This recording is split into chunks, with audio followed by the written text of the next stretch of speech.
Hello, hello. Good afternoon.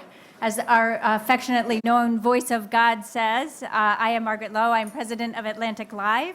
Welcome to our Small Business Forum. It's wonderful to see such a packed house, and I must say I'm very grateful to the weather gods because this morning when we woke up to the pouring rain, we were sure we weren't going to see so many of you here. So thank you for coming.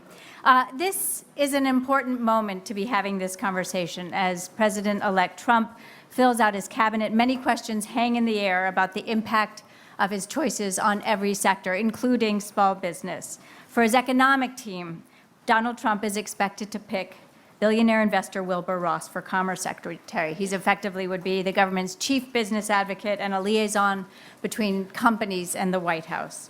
And he's expected to pick Wall Street financier Steve Mnuchin to run Treasury. If these two men are selected and confirmed, Mr. Mnuchin and Mr. Ross would play a critical role in carrying out Donald Trump's planned economic policy changes, from big tax cuts to big changes in trade to boosting American jobs. And no doubt all of this will have a big impact on the small business ecosystem. For context, there are nearly 28 million small businesses in this country, and those businesses account for nearly 2/3 of net new American jobs. And new business in this country is on the upswing again. It took a while to come back after the Great Recession. So bottom line, I think probably everybody in this room knows that entrepreneurs and small businesses are an important engine for our economy. Our purpose here together this afternoon is to explore the state of small business in America, and we have the pleasure of doing that with all of you. This is our 6th Small Business Summit, and for that we have thanks to generous support from our underwriter, Bank of America.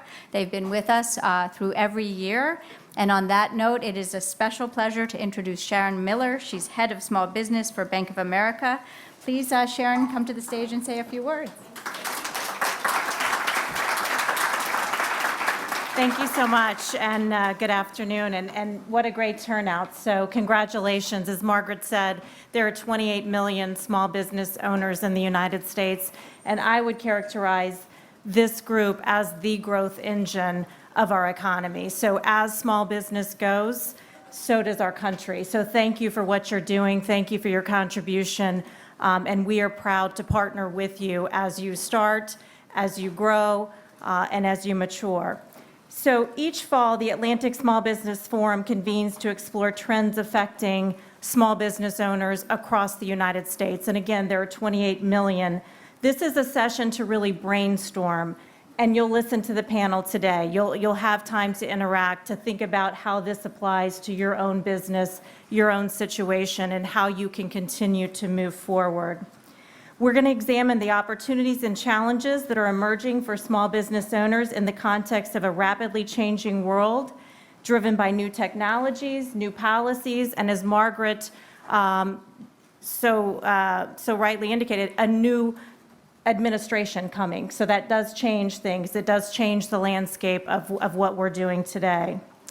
And at Bank of America, we've been studying small business owners for years. We release a small business owner report twice a year that really explores the aspirations, the concerns, and what's on your mind as small business owners across the United States. So that report is there in the back, and I'd love for you to pick up a copy. And of course, we want to partner with you to help you grow your business.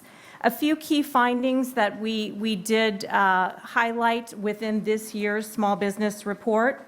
One, it is an election year, so we've concluded the report right before the election, so there was some uncertainty among business owners. They weren't certain what was going to happen with the election, and that happens each cycle.